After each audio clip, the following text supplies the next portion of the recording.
Um, I think I'll go quickly through the slides so that I keep in time. But I think I'm going to present our program, which is called the JEP Smart Program, which is based in Johannesburg in South Africa. So the first map shows South Africa's map and where we are located, which is in Joburg. And of course, we cover the whole of Joburg districts. That's the second map. And then, of course, the third map shows that we cover all those wards, but also one important imperative there is that so it's a community and a clinical program. So we have outreaches into those areas, plus a clinical program, which is based in the center there where there's a green dot. So that's basically the imperative of these maps.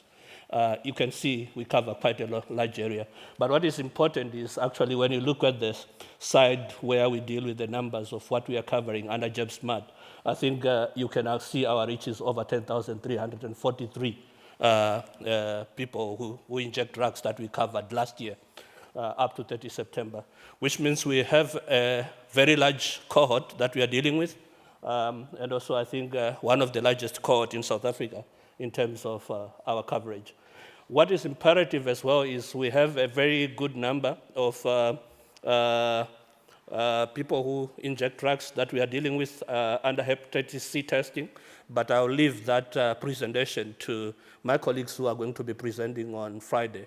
And I think if you're around, please attend to that because it will show you the numbers and how it is happening in Joburg. It's quite startling numbers in terms of hepatitis C.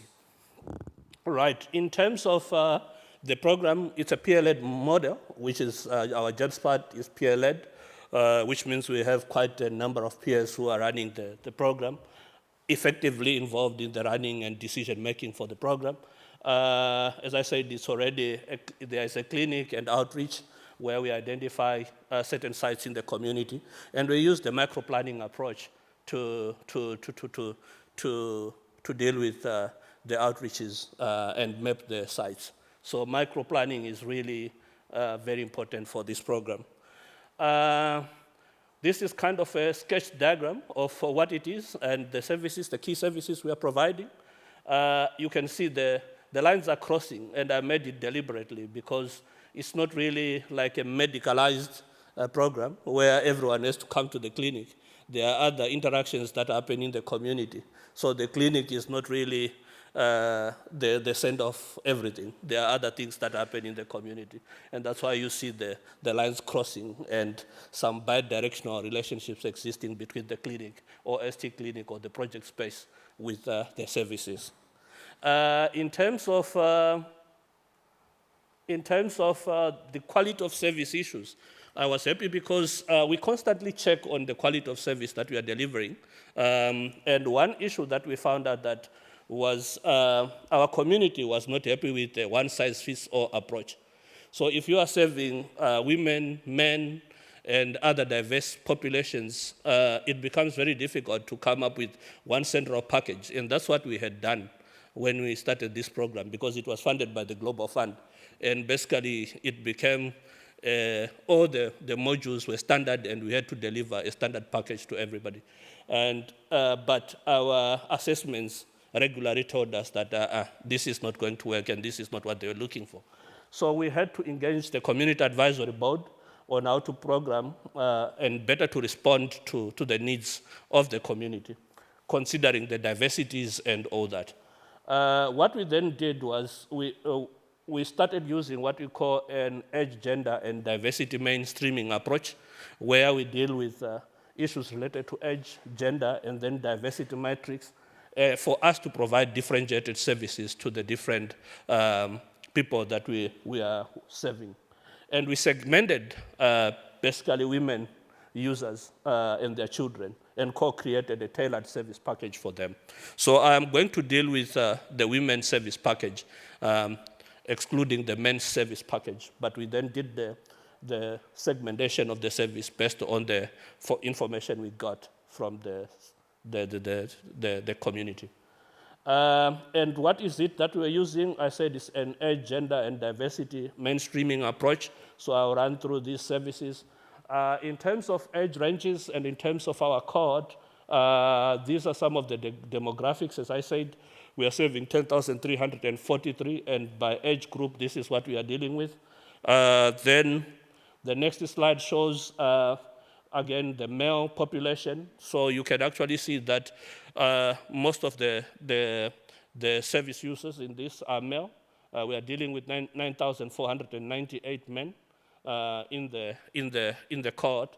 But also we try to deal with the diversity, and you can see some of them are MSM, some of them are sex workers, some of them are transgender men. And then we also dealt with issues of diversity, looking at women, females, as well, their ages, and then their diversity, sex workers, transgender. Of course, there are no MSMs, as the table shows. But what is imperative is when we are looking at these numbers, for example, it's important to see how they inform our decision making, because then even the peers, when we are now looking at human resource planning and the peers that we are dealing with, we then look at the age groups. You start with the age, you start with the gender, then you go to the age groups, and then you see how to distribute or allocate the human resources accordingly, the peers accordingly, so that you don't just have a group of peers who are men only and who are not representative of the population you are dealing with, or who might be women only, but not representative of the population that we are dealing with. So this informs our human resources allocation greatly.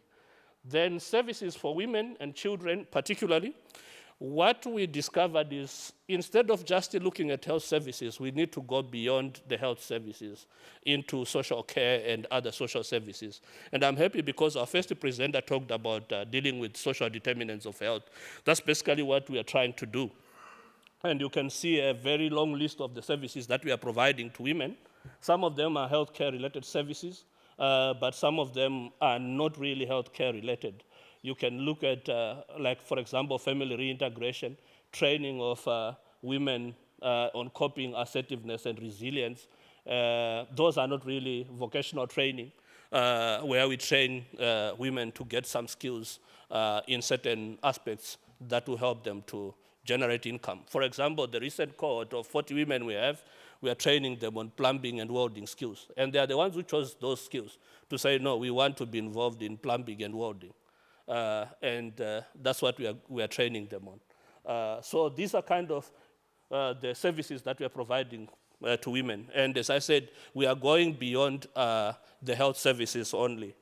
The next package that we have is for women, is for children, or their children.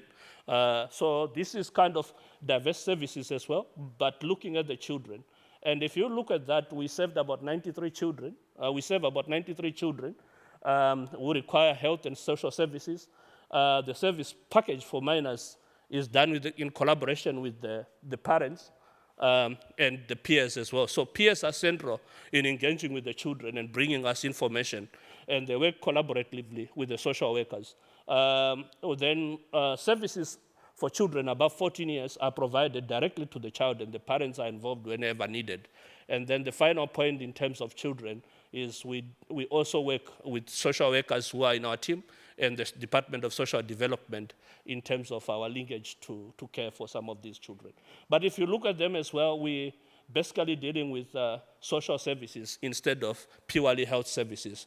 And this is very imperative because health services on their own are limited. But if you go a bit beyond, you are then dealing with the human holistically. And that's what we have discovered, and that's what we are trying to promote. We should go beyond health services and provide social care services. Some of them encompass the human rights services as well, as was presented in my previous slide. Then the last insights, what are the emerging insights? Because we just started this model a year and a half ago, so I wouldn't want to call them recommendations, but I wanted to look at the emerging insights of our gender, age, and diversity mainstreaming approach and what it is bringing to fore. The first point, I think, is it is important to provide social services to women who inject drugs in their children. So we need to go beyond the healthcare services. That's basically the key point here. Then the second one is we need to co-create the activities with the community. And that's very important for us. I think just coming up with a package whilst it is difficult to negotiate with the funders, is something that once we have the experience, we need to bring to their attention to say, we need to co-create services rather than imposing services. And I'm happy because the Global Fund has been very flexible in this regard and willing to leave us to co-create the services with the service users. Then continuous assessment of quality of care. This is kind of something that needs to happen continuously. And this should involve the Community Advisory Board and other organizations that are involved in community-led monitoring. And we are actually doing it on a quarterly basis so that we get feedback on whether our services are still appropriate and are still reflective of what the community wants from us. And then the last one, it is always important to have accurate and usable data to inform decision making. And I think our gender, age, and diversity mainstreaming approach has been actually the basis of us making decisions. And the key decision so far we have made is the human resource allocation and human resource planning decisions, where we are able to say this age group has a total number of people, and we need so many peers to be associated with that age group. And we found it quite an interesting approach. What is still missing, though, is if you look at my numbers, I think when you get to 40 plus, you have a certain number of people that are still there. And those people would have been in the program for so many years. And the key question is for us, which we are now deliberating on, is how do we handle them? Because some of them are no longer actually drug injectors. They are actually people who used to use drugs prior. And in terms of outreaches and in terms of peers, how do we handle that? And that's kind of a key question that we are grappling with and trying to see how we handle that. The 40 plus, or the mature age group, if I might call them. And then, of course, in all engagement, empowerment actions are of great importance and provided through they should be provided through age-appropriate capacity building initiatives. And as I talked about, we have capacity building in terms of the skills, where we are dealing with vocational courses, but also capacity building in terms of soft skills, where we talk about coping skills, where we talk about effective communication, effective interactions. Those skills are very necessary. And the only problem that we have is we haven't manualized those kind of skills. And I think it's very essential that we manualize them so that at least they are clear to say when you want to capacitate peers in terms of soft skills, this is the best approach. And we are working with a partner institution in developing a manual around capacity building of soft skills. And to deliver quality services, of course, we need strong partnerships, and we need to nurture these partnerships over a long period of time. Thank you very much. Thank you.